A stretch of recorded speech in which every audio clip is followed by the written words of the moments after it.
창세기 원어 강의 세미나 20번째 강의를 시작하도록 하겠습니다.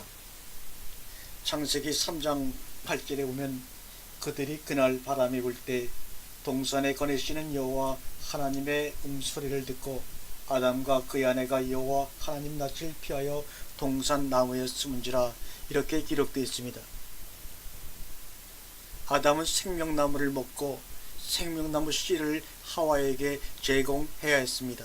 그러나 아담은 실패하고 말았습니다. 그래서 교회의 머리 대신 예수님이 오셔서 그의 몸된 교회에 그 생명의 씨를 주셨고, 그 씨를 받은 성도는 아들로서 받은 생명의 씨를 세상에 나누어줘 그 씨를 전해야 합니다. 그래서 고린도전서 16장 13절에 남자는 깨어 믿음에 굳게 서서 남자답게 강건하라고 말씀하고 있습니다. 여자는 여자들이 만일 정숙함으로써 믿음과 사랑과 거룩함에 구하면 해산함으로 구원을 얻으리라고 디모데전서 2장 15절에 말씀하고 있습니다. 해산의 고통이란 자신을 비우고 하나님과 이웃을 위해 낮아질 수 있는 자가 될 때 하나님께 순종하는 진짜 예수 그리스도의 신부가 되는 것입니다. 그럴 때 어린 양의 혼인잔치에 들어가는 것입니다. 3장 24절은 이같이 하나님이 그 사람을 내어 쫓으시고 에덴 동산 동쪽에 그룹들과 두루둔 화영검을 두어 생명나무의 길을 지키게 하시니라. 생명나무를 아주 없애버리셨거나 그 길을 아주 없애버렸다면 그룹들과 화영검을 두어 생명나무의 길을 지키게 하실 필요가 없으셨을 것입니다. 그러나 누군가는 그 길을 지나가야 하기에 없애지 않고 지키도록 하신 것입니다. 지나가는 그가 누군가? 바로 우리 성도 하나님의 자녀가 그 길을 통과한 것입니다. 창세기 3장 23절과 24절 보면 23절에 내어보내어 24절에 쫓아내시고, 이렇게 두 개의 동사를 사용하고 있습니다. 우리들을 회복시키려 그래서 생명나무의 길을 지키게 하신 것입니다. 다시 회복되어 돌아올 누군가를 위하여 말입니다. 22절 생명나무는 바로 예수 그리스도이십니다. 예수를 믿고 먹으면 영생이지만 믿지 않고 먹지 않으면 영원한 형벌입니다. 즉 영원한 벌에 다 들어갈까봐 23절에 그들을 내어 쫓으시고 당분간 그 생명나무의 길을 지키게 하신 것입니다. 요한복음 14장 3절과 6절까지 말씀을 보면 생명나무로 향하는 길이 바로 예수 자신이라고 하시면서 나는 길이요 생명이요 진리라고 말씀하십니다. 그룹들과 하영검으로 막혀있는 생명나무의 길이 예수 그리스도로 말미암아 열리게 되는 은혜의 복음을 우리는 엿볼 수 있습니다. 그 속에 예수 그리스도의 십자가가 어떻게 숨겨 있는지 알아보기 위해서는 하영검이 어떤 것을 상징하는지를 알아야 합니다. 이사야 66장 16절에 보면 여호와께서 불과 칼로 모든 혈육에게 심판을 베푸신 즉 여호와께 죽임을 당한 자가 많으리니 말씀하고 있습니다. 불과 칼, 이것이 바로 창세기 3장에서 말하는 화영검입니다. 심판과 저주와 죽음을 상징합니다. 성경은 심판하시는 하나님을 소멸하는 불이라고 부릅니다. 생명나무에 있는 그 길을 지나가기 위해서는 반드시 심판과 저주와 죽음을 통과해야 한다는 것입니다. 우리는 화영검을 어떻게 통과합니까? 예수 그리스도 안에서 예수님 때문에 통과하지 않았는가요? 내가 길이요 진리요 생명이라고 하지 않으셨습니까? 그럼 그 그룹들은 어떻게 통과했나? 그룹이 의미하는 바는 어떤 더러움도 들어올 수 없는 하나님의 거룩을 상징합니다. 이것은 성막과 성전에 정확히 나타납니다. 하나님의 임재가 있는 성소와 성전을 가르는 것이 건빵 두 개 두께 휘장입니다. 이 휘장에 바로 그룹들이 새겨져 있습니다. 그룹들은 하나님의 거룩함을 침범하게 하지 못하는 어떤 힘입니다. 휘장의 역할이 하나님의 임재가 있는 시온수와 성전을 가르고 막고 있는 것 같이 휘장 그 그룹 안으로는 피로 정결케 된 대제사장만이 1년에 한 번밖에 못 들어갑니다. 그런데 성경서 어떻게 그 휘장이 찢어졌죠? 바로 예수 그리스도의 죽음으로 그 휘장이 위에서부터 아래로 반으로 찢어지고 말았습니다. 예수 그리스도로 말미암아 그룹들과 화영검이 물러가고 생명나무로 가는 하나님께로 가는 대로가 열리게 되는 것입니다. 우리의 신분이 얼마나 고귀한가. 우리가 무엇이간데 우리는 한 것이 아무것도 없는데 그룹들과 화영검을 통과해 들어가서 매일매일 생명나무를 먹고 있으니 이것을 무엇으로 표현하고 감사할 수 있단 말입니까? 그런데도 매일 죽겠다, 힘들다, 못살겠다, 불평하고 두려움에 떨며 사니 깨어라, 정신을 차려라. 아니면 너는 그리스도인이 아니야. 구원과는 상관이 없는 자야. 기쁘고 감사하지 않으세요? 아니라면 당신은 매일매일 생명나무인 말씀을 먹고 있는 것이 맞나요? 그럼에도 불구하고 그렇게 열린 생명나무를, 하나님의 말씀을 매일 먹고 있지 않고 있는 우리의 모습은 진정 구원받은 자의 모습이 맞습니까? 미가 선지자는 생명나무를 여시는 분이 미리 먼저 길에 앞서 올라가고 화영검에 맞아 죽으시고 본인 먼저 앞장서 선두로 행하실 것이라고 우리에게 분명히 예언하고 있습니다. 함께 읽어보겠습니다. 미가서 2장 13절에 길을 여는 자가 그들 앞에 올라가고 그들은 길을 열어 성문에 이르러서는 그리로 나아갈 것이며 그들의 왕이 앞서 가며 여호와께서는 선두로 가시리로다. 중요한 것은 하나님이 아담과 하와를 쫓아내시는데 어디로 쫓아내셨어요? 동쪽으로 쫓아내신 것입니다. 3장 24절에 에덴 동산 동쪽은 하나님을 상징하는 은혜의 해가 뜨는 것입니다. 은혜와 복을 상징하는 것입니다. 그런데 하나님을 떠난 동쪽은 저주의 땅이 되더라는 겁니다. 창세기 11장 2절에 동방으로 옮겨가다가 하나님처럼 되려는 욕망이 흑계하는 바벨탑 사건으로 번지고, 창세기 13장 11절에 쾌락과 음란을 상징하는 소돔과 고모라의 심판이 생기고, 출애굽기 14장 21절에 죄인들을 심판하여 다 빠져 죽게 하는 심판의 바람이 부는 것으로 변하고 말았습니다. 물론 그로 인해 이스라엘 백성이 살아남으로 은혜의 강풍이라고 하기도 합니다. 창세기 3장까지 보면 하나님같이라는 말이 3번 나옵니다. 첫 번째는 1장 26절에 우리의 형상을 따라 우리의 모양대로, like God with God, 닮은 일이라는 복된 뜻입니다. 두 번째는 창세기 3장 5절에 하나님과 같이 되어, like God without God. 세 번째는 우리 중 하나같이 되어, like God without God, 저주의 근거가 되는 무엇같이 된다는 말입니다. 만에 하나 설사 우리가 지금부터 못한 환경에 처한다 하더라도 거기에 하나님이 계시면 거기가 바로 천국이며 하나님의 나라입니다. 성도는 하나님이 계신 곳에 가는 것입니다. Like God with God. 지금보다 나은 환경이 더 나은 곳으로 가고자 하는 자들이 아닙니다. Like God without God. 그렇지 않다면 우리는 기복 종교에서 빠져나오지 못한 것입니다. 천국은 지금보다 좋은 곳이기에 가고자 하는 것이 아니라 나를 위해 목숨을 걸고 나를 구원하신 아버지가 거기 있기에 우리는 가려고 하는 것입니다. 우리의 힘으로 윤리적으로 도덕적으로 열심히 살려고 하지 마십시오. 아니, 그렇게 살아야 하잖아요. 맞습니다. 그러나 전제가 있습니다. 우리 안에 생명의 씨가 담겨져 있습니다. 이 씨가 점점 나의 옛자를 먹고 성숙되어져 가면서 옛자가 죽고 새자가 성숙되어져 가는 것입니다. 그러려면 계속 예수로 성숙되어져야 합니다. 어떻게 예수로 채워줄 수 있나요? 요한복음 5장 39절이 말하고 있습니다. 너희가 성경에서 영생을 얻는 줄 상고하거니와 이 성경이 곧 나에 대하여 증거하는 것이니라. 말씀으로 채워야 합니다. 성경은 지식이 아닙니다. 기도와 함께 말씀이 나를 끌고 가도록 간절하게 사모해야 합니다. 그러나 말씀을 매일매일 사모하며 그 말씀으로 채우지도 않고 살도록 하는 것을 먼저 하려고 하니 되지 않는 것입니다. 살도록 하는 것은 말씀으로 되는 것이지 내 의지로 되는 것이 아닙니다. 말씀이 내 삶을 끌고 가는 것입니다. 이것은 경험이지 이론이 아닙니다.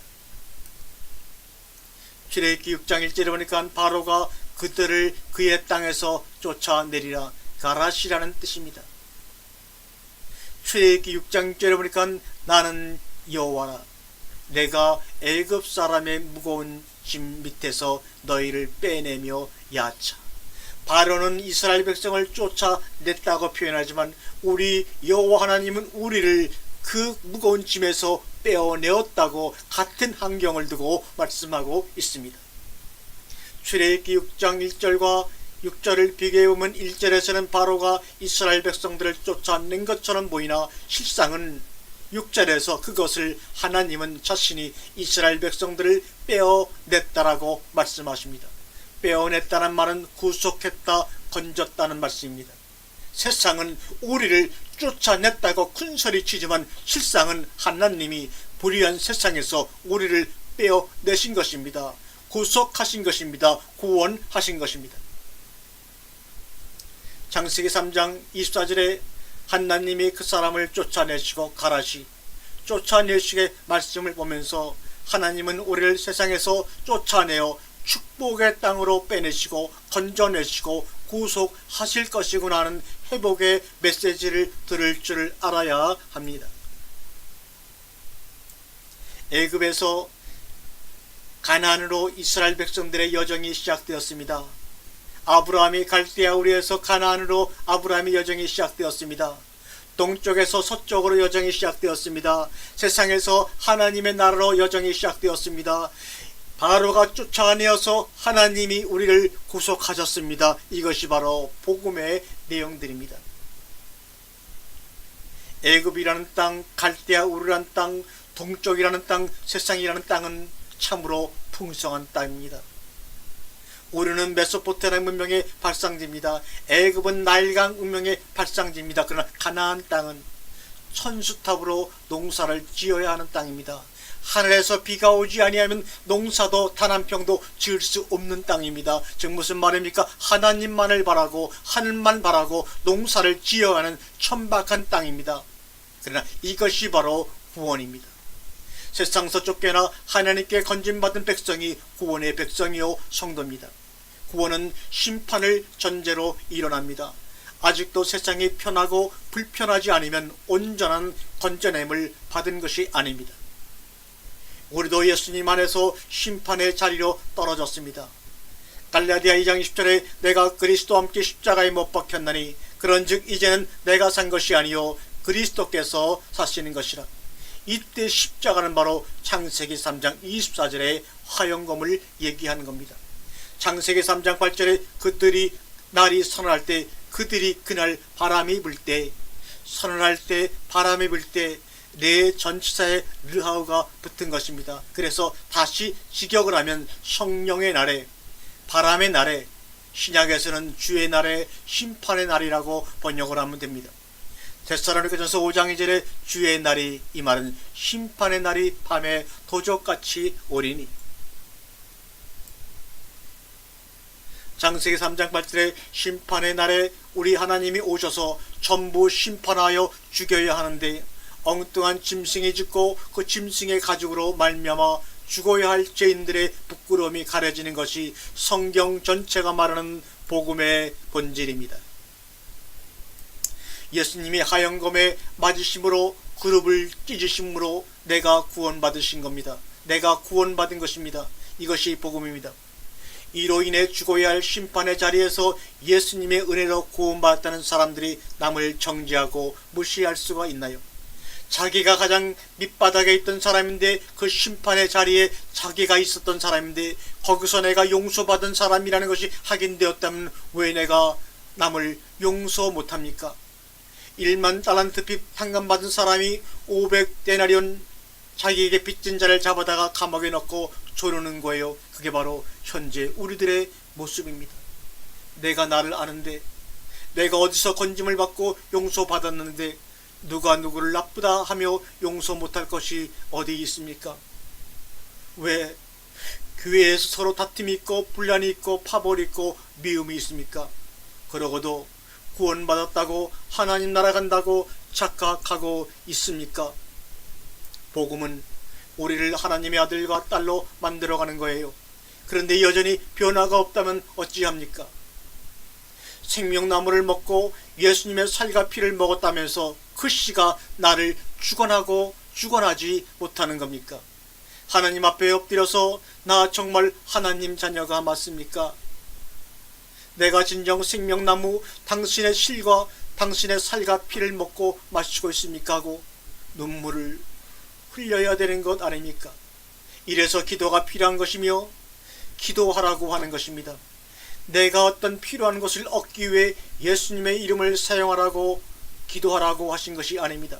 신앙은 내 개인의 영의 문제요, 내 생명의 문제입니다. 다른 사람 때문에 도덕적으로 바르게 살려고 세상사 형통해 보겠다고 마음이나 편해 보겠다고 하는 것이 아니란 말입니다. 창세기 4장 8절과 13절에 보면 아담의 죄로 인한 저주는 예수님에 의해서 끝마쳐졌습니다. 그러면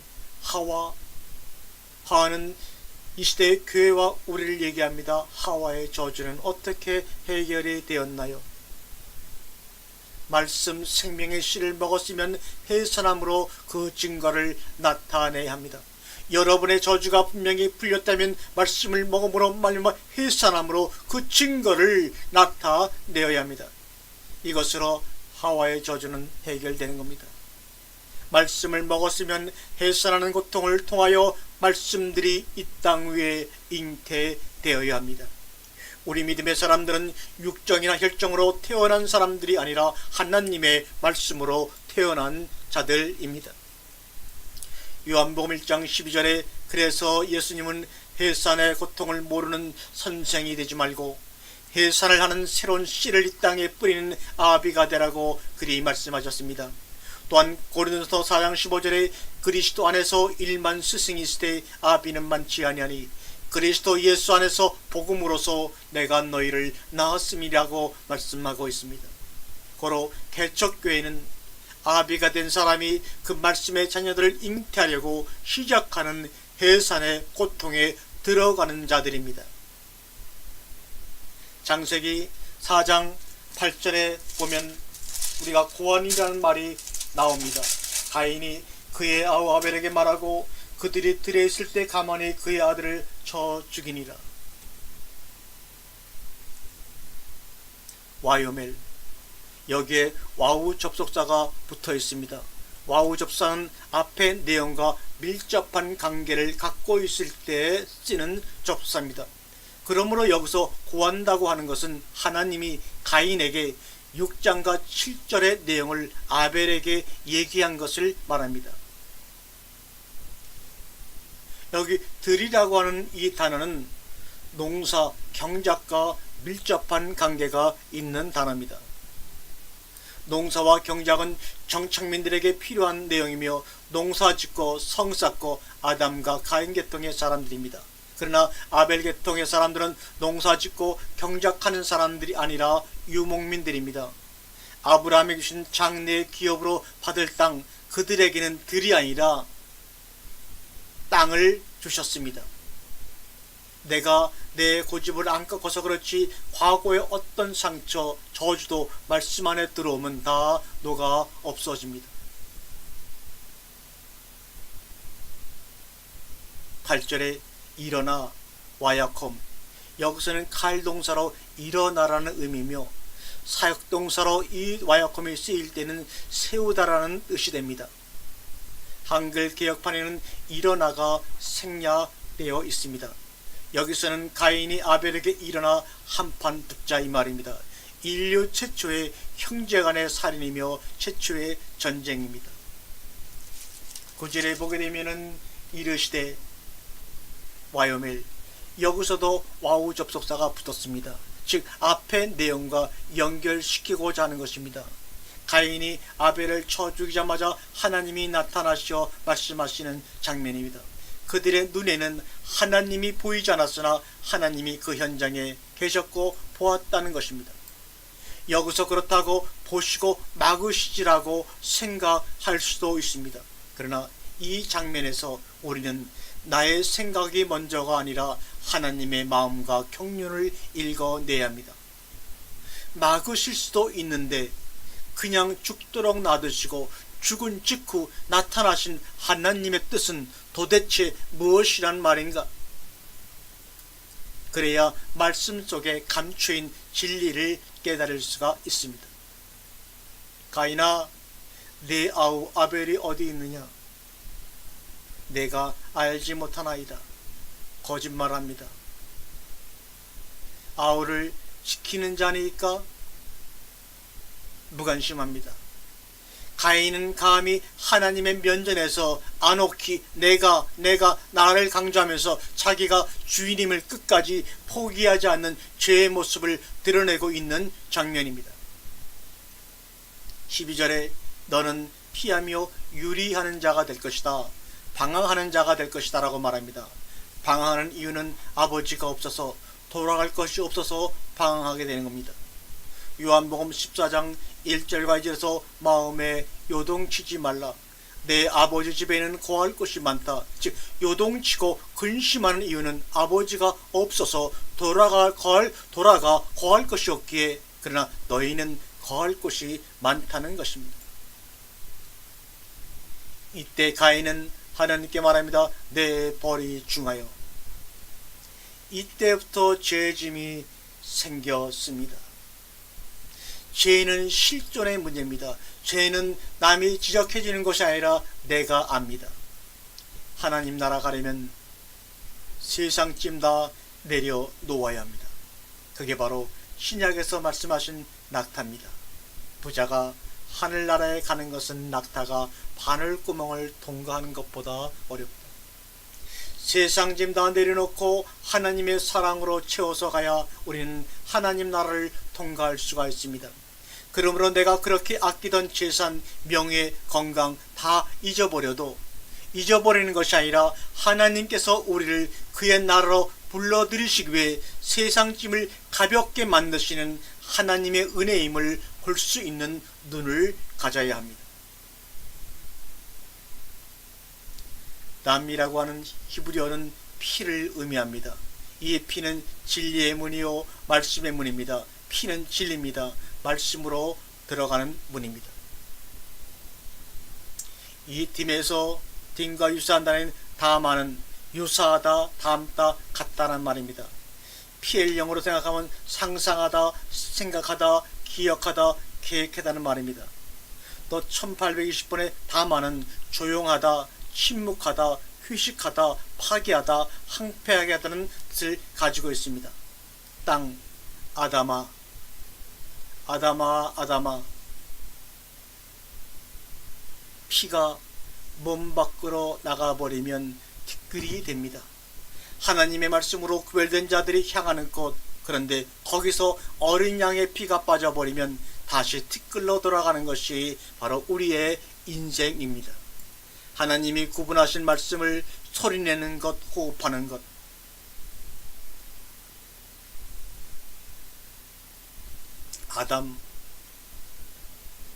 아담은 불다는 말입니다.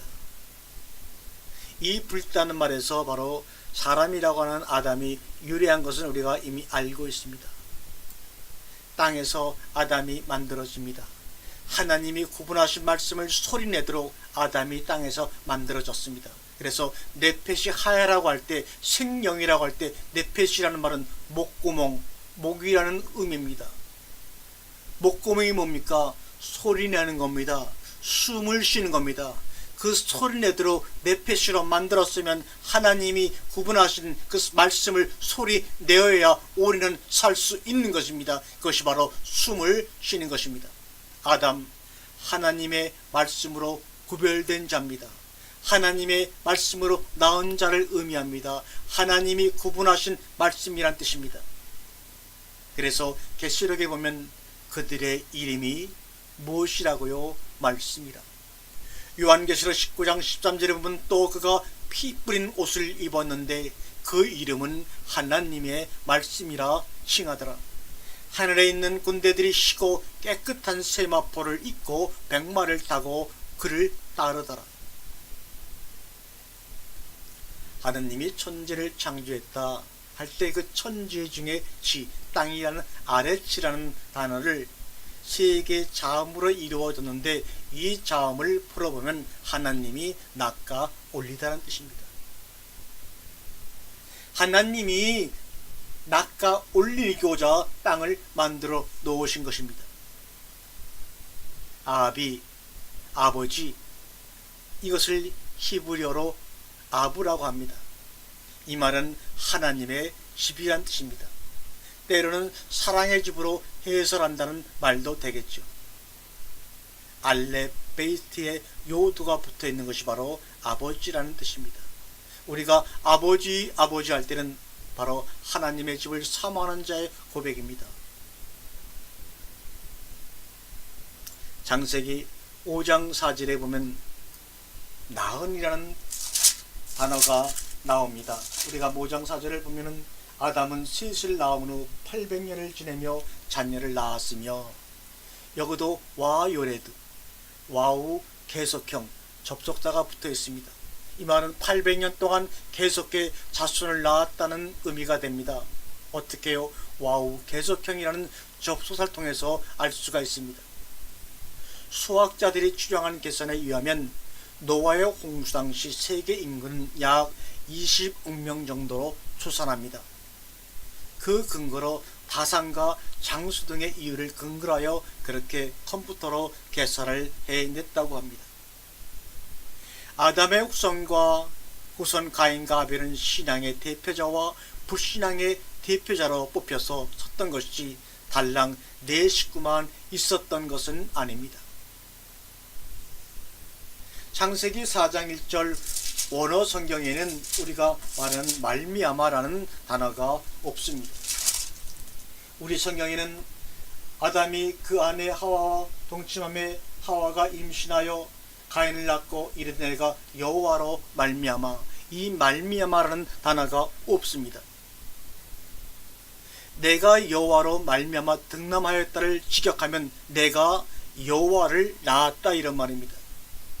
내가 아이를 낳았는데 그 아이가 여호와다 이 말입니다. 하나님이 약속하신 여인의 후손 메시아가 바로 이 아이다라는 하와의 고백이란 말입니다. 창세기 3장 15절과 연계해서 이해해야 합니다. 하와는 가인이 자신들을 구원해줄 여인의 후손인 줄 알았던 것입니다. 그러나 그는 뱀의 후손의 라인이었던 것입니다. 성경은 뱀의 후손과 여인의 후손 두 라인으로 구성되어 있음을 우리에게 누누이 말씀해주고 있습니다. 창세기 15장 4절과 5절에 보면 약속의 자손, 하나님의 약속이 나옵니다. 창세기 15장 5절에 내 자손이 이와 같으리라 해서 내 자손 자르 에카는 복수로 쓰지 않고 단수로 썼습니다. 이 말은 별처럼 많은 아브라함의 후손은 하나님이 보실 때에는 단 한 명이라는 뜻입니다. 이 구절은 바울이 설명해 주지 않았으면 우리는 전혀 알 수가 없었을 것입니다.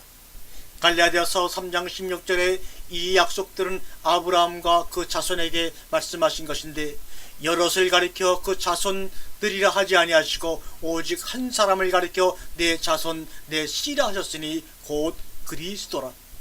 그럼 창세기 15장 5절의 자손이 누구냐? 바로 그리스도입니다. 그 예수 그리스도 안에 성도들이 들어가 모두 하나가 되는 겁니다. 하나님이 예수 그리스도를 들어올리시니 상세에 택하신 그의 백성들이 그 안에 들어서 함께 구원을 받는 것입니다. 이렇게 인간 상식으로 이해 안 되는 것이 복음입니다.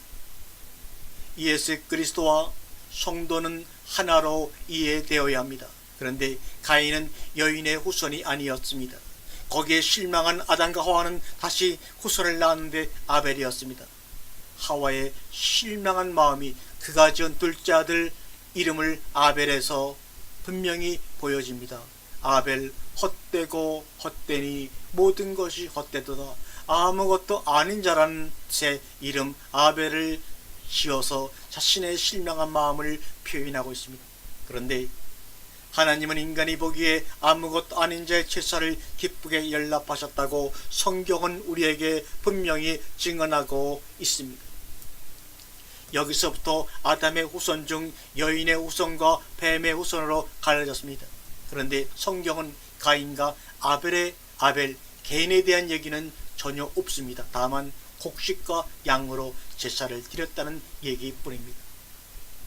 차이라고 굳이 하자면 혹자는 아벨은 양을 잡아 피해 제사를 드렸기라고 말하나, 그렇다면 하나님의 구원은 제물의 내용에 따라 결정난다고 하는 결론이 나고 맙니다. 우리는 하나님의 구원이 인간 측의 어떤 조건이나 근거가 작용할 수 없다는 것을 배웠습니다. 그렇다면 가인의 제사는 받지 않고 아벨의 제사를 연락하신 것은 그들의 죄물 때문이 아님은 확실하지. 그러면 아벨이 하나님이 기뻐하시는 제사를 드릴 수 있었던 근거는 무엇이었을까요? 신약에 와서 히브리서 11장 4절을 읽음으로 알 수가 있습니다. 믿음으로 아벨이 의인이 된 것은 오직 믿음 때문이라고 증거하고 있습니다. 그런데 이 믿음 우리에게서 난 것이 아니요 하나님의 선물이라고 성경은 증거하고 있습니다. 에베소 2장 8절과 9절에 너희가 그 은혜를 인하여 믿음으로 말미암아 구원을 얻었나니 이것이 너희에게 난 것이 아니요 하나님의 선물이라. 행위에서 난 것이 아니니 이는 누구든지 자랑치 못하게 하려 함이니라고 분명히 말씀하고 있습니다. 아벨은 하나님이 주신 믿음으로 말미암아 하나님이 기뻐하시는 제사를 드릴 수 있었던 것이 그의 제물이 특별해서 그 사람 뭔가 다른 이들과 달라서 하나님이 그의 제사를 연락하신 것이 아니다라는 겁니다. 오직 은혜로, 오직 믿음으로. 요한일서 3장 12절에 가인같이 하지 말아라. 그의 행위는 악하고 그의 아우의 행위는 의로움이라고 말씀하고 있습니다. 즉 가인은 악한 자에게 속하여 악한 일을 했고 아벨은 선한 자에게 속하여 의로운 일을 했다는 것입니다. 그의 제물에 대해서는 전혀 언급이 없습니다. 다만 하나님이 아벨을 선택했기에 가능합니다. 여기서 벌써 하나님의 선택과 버림의 교리가 등장하고 있습니다. 로마서 9장 10절과 16절에 보면 그 자식들이 아직 나지도 아니하고 무슨 선이나 악을 행하지 아니한 때 택하심을 따라 되는 하나님의 뜻이 행위로 말미암지 않고 오직 부르신 이로 말미암아 서게 하려 하사. 선택과 버림의 교리가 바로 창세기 4장부터 출발하는 것입니다. 즉 창세기 4장의 내용을 바울이 로마서 9장에서 잘 풀이하고 설명해주고 있습니다. 즉 인간의 다른 박질도 노력도 열심도 구원의 근거가 될 수 없다는 말입니다. 오직 나로 말미암아 나의 공일로 말미암아 구원이 되는 거야 말씀하고 계시는 것입니다.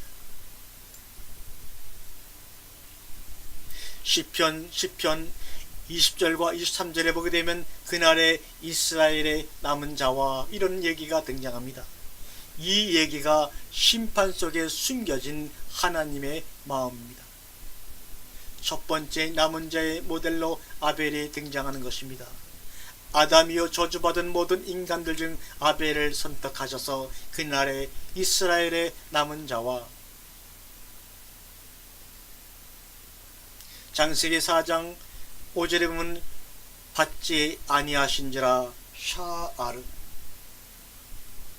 가인과 그의 제물은 받지 아니하신지라 할 때 샤아르, 이 말을 그대로 샤아르를 직역하게 되면 쳐다보지도 않으셨다는 뜻입니다. 하나님은 자신의 은혜를 거부하고 자신들이 왕이 되어 살아가는 자들을 쳐다도 보지 않으신다는 것입니다. 그들이 바친 것은 아무것도 관심이 없다는 것입니다. 그들의 존재가 바뀌기 전에는 그들은 하나님과 하늘을 소망하는 자가 아니라 땅을 섬기고 땅의 노예가 된 자들이기에 그렇습니다. 창세기 4장 2절은 가인은 농사하는 자요 땅을 섬기는 자요 땅의 노예가 된 자입니다.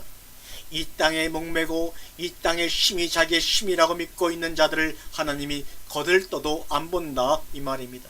그런데 그 중에 아벨이란 남은 자가 생명과를 먹고 하나님께 돌아오게 된 거예요. 어떻게? 은혜로, 선물로. 하나님은 인간이 타락하자마자 즉시 건져 올리기 시작했습니다. 이것이 창세기 이후의 이야기입니다. 창세기를 잘 보시면 여인의 후손 남은 자들을 남겨가시는 방법이 조금 특이합니다. 하나님은 인간 쪽에서 기대하고 내어놓는 장자들을 전부 다 물리치시고 기대지 않았던 자들을 택해서 하나님의 후손으로 남겨가시는 특이한 방법을 우리는 발견할 수가 있습니다. 오늘 보면 창세기 4장에서도 아담과 하와의 기대를 잔뜩 안고 태어난 가인을 물리치시고 부모가 아무것도 아니다라고 이름을 지을 만큼 아무것도 아닌 아벨이 여인의 후손으로 등장하는 것을 볼 수가 있습니다. 아브라함의 자손 이스마엘과 이삭 중 이삭을 선택하시고 이삭의 자손 중에서는 에서가 아니고 야곱을 선택하시고 야곱의 12아들 중에서는 11번째 요셉, 이셉의 아들 중 막내인 다윗이 선택받았고 다윗의 아들 중 장자인 압살롬이 아닌 후초로 들어온 바사바의 아들 중 둘째인 솔로몬이 최종 왕으로 선택되었습니다. 그 과정에서 유다는 며느리인 다말에게서 베레스와 세라를 낳고 라합에서 보아스를 낳고 보아스는 이방인 룻 과부인 그 여인에게서 오벳을 낳고 오벳은 다윗의 아버지 이삭을 낳고 마치 의도적인 것 같은 분위기가 비춰지지 않습니까? 이것은 구원은 하나님께 속한 것이라는 것을 주지시키고 있는 것입니다. 인간들의 고정적인 생각이나 방법을 깨는 모습으로 다가옵니다. 인간의 어떤 방법이나 생각으로는 할 수 없다는 것을 교회와 우리 인간들에게 보여주시는 것입니다. 구원은 인간의 행위가 더해져야 한다는 알미난주의자들은 창세기를 다시 공부해야 합니다. 고린도전서 1장 26절에 형제들아 너희를 부르심을 보라. 육체를 따라 지혜 있는 자가 많지 아니하며 능한 자가 많지 아니하며 문벌 좋은 자가 많지 아니었다. 그러나 하나님께서 세상에 미련한 것들을 택하사 지혜 있는 자들을 부끄럽게 하려 하시고 세상에 약한 것들을 택하사 강한 것들을 부끄럽게 하려 하시며 하나님께서 세상에 천한 것들과 멸시받는 것들과 없는 것들을 택해서 있는 것들을 폐하려 하시나니 이는 아무 육체라도 하나님 앞에서 자랑하지 못하게 하려 하십니다. 고린도전서 1장 30절에는 너희는 하나님께로부터 나서 그리스도 예수 안에 있고 예수는 하나님께로 나와서 우리에게 지혜와 의로움과 거룩함과 구속함이 되셨으니 기록된 바 자랑하는 자는 주 안에서 자랑함과 같게 하려 함이니라 말씀하고 있습니다. 이 말씀들은 못난이만 택한다는 말이 아닙니다. 오해가 없기를 바랍니다. 다만 인간 측의 어떤 공로나 노력도 구원의 보탬이 되지 않는다는 것을 강조해 표현하신 것입니다. 그런데 하나님은 인간들의 장자를 버리시면서 선택받은 자들에게 첫 것을 바치라고 요구하십니다. 보순이 아닌가요? 출애굽기 22장 29절 이하에 보면 너는 내가 추수한 것과 내가 짜낸 집을 바치기를 더디하지 말지며 내 처음 난 아들들을 내게 줄지며 내 소와 양도 그와 같이 하되 이래 동안 어미와 함께 있게 하다가 여드레 만에 내게 줄지니라.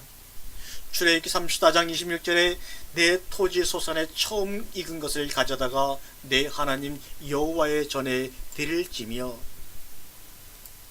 하나님은 첫 것들을 제물로 받으시겠다는 것입니다. 우리는 그 이유를 반드시 알아야 합니다. 그러기 위해서는 제물의 개념을 정리해야 합니다. 죄인을 대신해서 죽는 희생물이 제물입니다. 또한 그 제물은 하나님께 드릴 수 있는 점도 없고 흠도 없는 것이어야 합니다.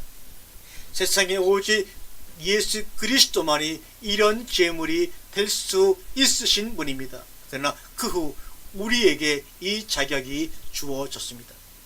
로마서 12장 1절에 그러므로 형제들아 내가 하나님의 모든 자비하심으로 너희를 권하노니 너희 몸을 하나님이 기뻐하시는 거룩한 산제물로 드리라. 이는 너희가 드릴 합당한 예배니라. 어떻게 말이요? 우리가 점도 없고 흠도 없는 예수 그리스도 안에 존재하기 때문에 죄물이신 예수 그리스도 위에 살아난 동시에 그 안에 함께 거하는 자들이 되었기에, 그래서 하나님이 받을 수 있는 자들이 되어서 하나님과 한목한 자들이 된 것이라는 말입니다. 만물의 머리요 첫것인 예수 그리스도 안에 붙어있는 자들, 속해 있는 자들을 받으시겠다는 상징입니다.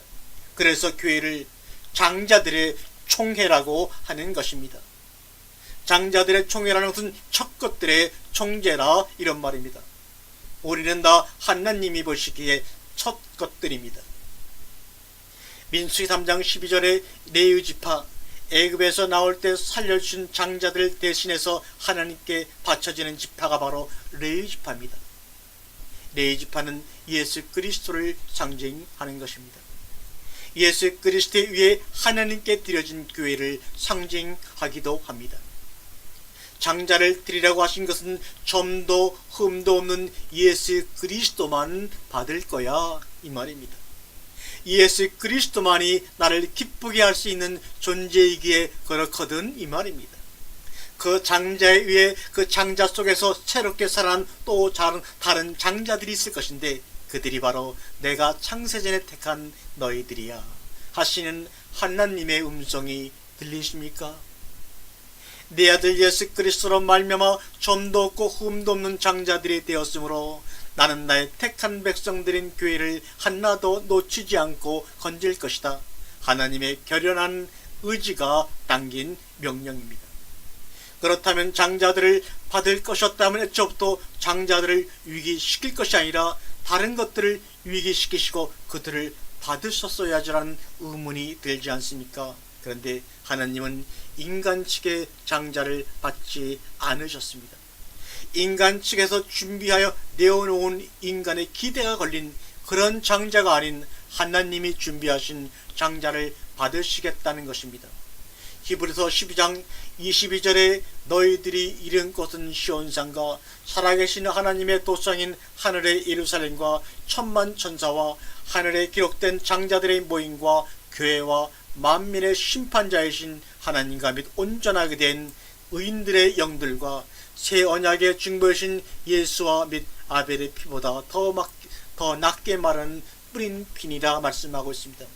하늘에 기록된 장자들의 모임과 교회, 직역하면 하늘들 안에 분명히 기록되어져 있는 장자들의 모임인 교회와 이다입니다. 우리의 노력이나 힘으로가 아닌 하나님이 하나님의 힘으로 만들어낸 그 장자를 받으시겠다는 것이죠. 그들이 장자의 자격이 있는 것이 아니라 그들을 장자로 만들어 버리시겠다는 것입니다. 그렇다고 성도들이 땅에서 아무것도 하지 않아도 된다는 방증을 조장하는 말이 아닙니다. 하나님이 기뻐 받으신 행위란 나의 죄는 무엇으로도 탕감받을 수 없지만 하나님께서 저의 죄 탕감해 주신 것 감사합니다. 나의 이 행위로 그것을 탕감할 수 없지만 너무나 감사해서 이 몸을 드리고 싶습니다. 이것이 우리가 주님께 드리는 참된 행위입니다. 아벨이 드린 양의 첫 새끼는 구원의 조건으로 이해하는 것이 아니라 구원의 결과로 이해해야 합니다. 하나님이 아벨에게 믿음을 은혜로 주신 결과입니다. 나의 행위로 인해 구원의 조건이 이루어져 구원받는 것이 아니라 내 안에서 구원이 이루어졌기에 내 안에서 그런 것이 나올 수밖에 없는 것입니다. 너무나 감사하고 고마워서요.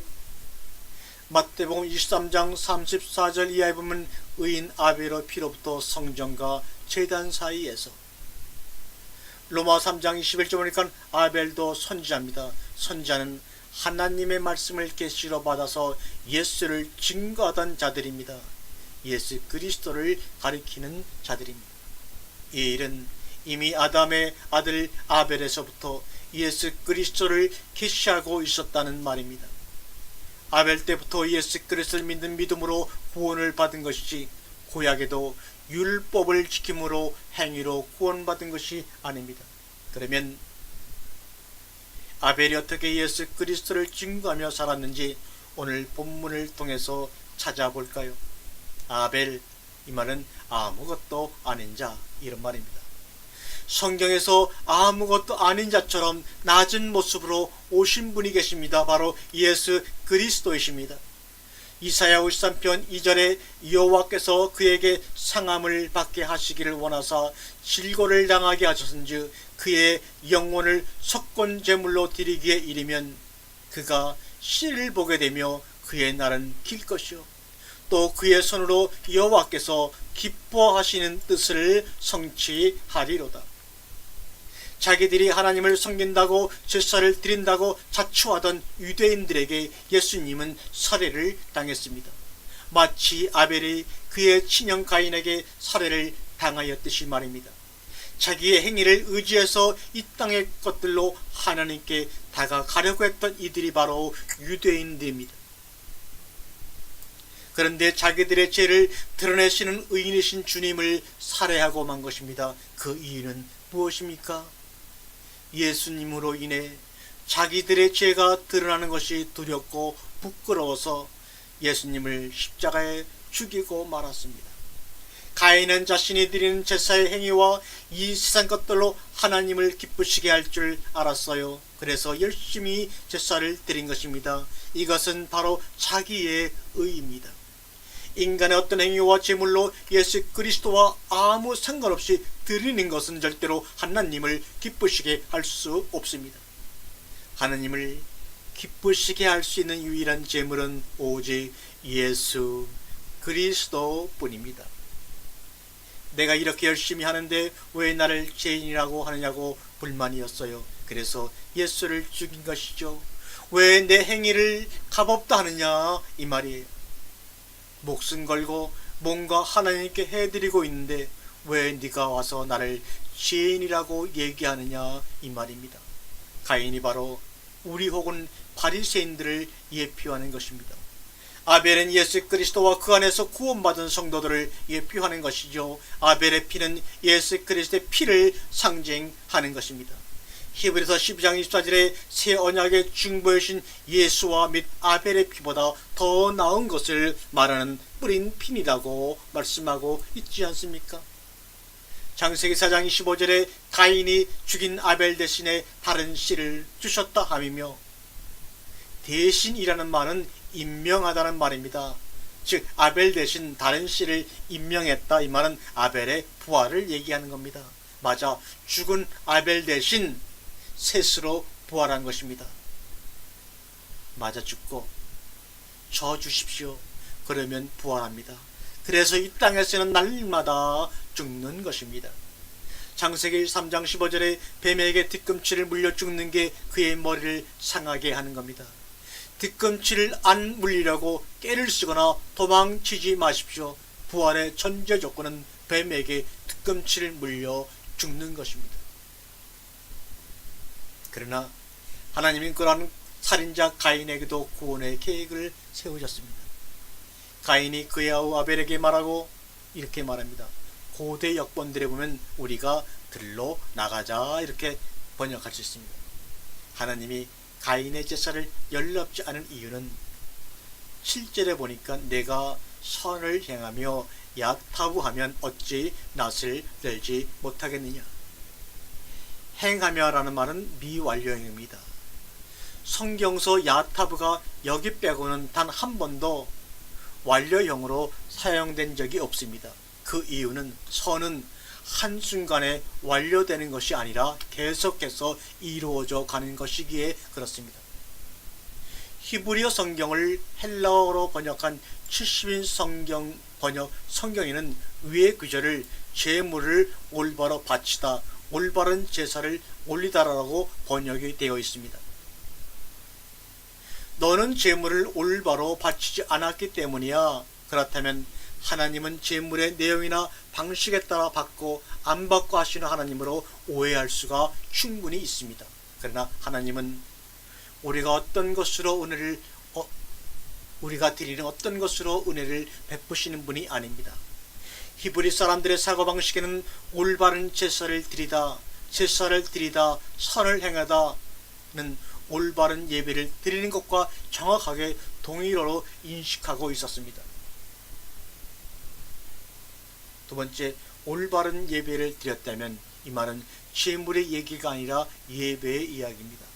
그러나 가인은 자신의 노력으로 하나님과 같이 되어보고자 이 땅의 것들로 하나님의 비유를 맞추려고 했다가 그것이 안되자 5절에 몹시 분하여 안색이 변했다라고 증언하고 있습니다. 그때 하나님은 너는 선한 자가 아니야, 너는 예배 드리는 것이 아니야 하시는 의미로 7절에서 말씀하고 계시는 겁니다. 7절에 뭐라고 합니까? 내가 선을 행하면 어찌 낯을 들지 못하겠느냐, 선을 행하지 아니하면 죄가 문에 엎드러져 있느니라. 죄가 너를 원하나 너는 죄를 다스릴지니라.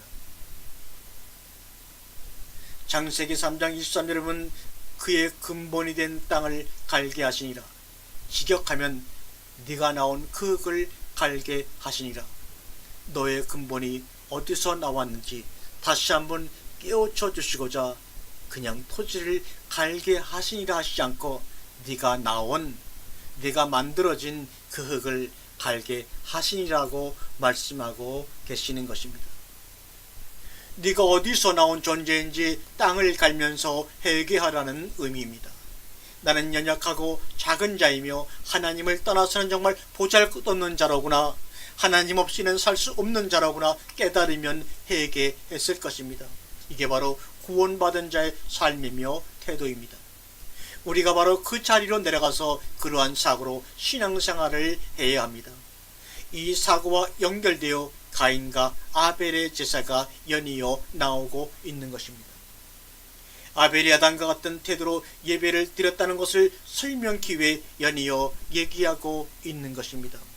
내가 한 일이 하나님의 일에 보탬이 되었다고 생각해서 누가 알아주지 않거나 칭찬하지 않으면 삐지고 안식이 변하고 분해하지 않느냐.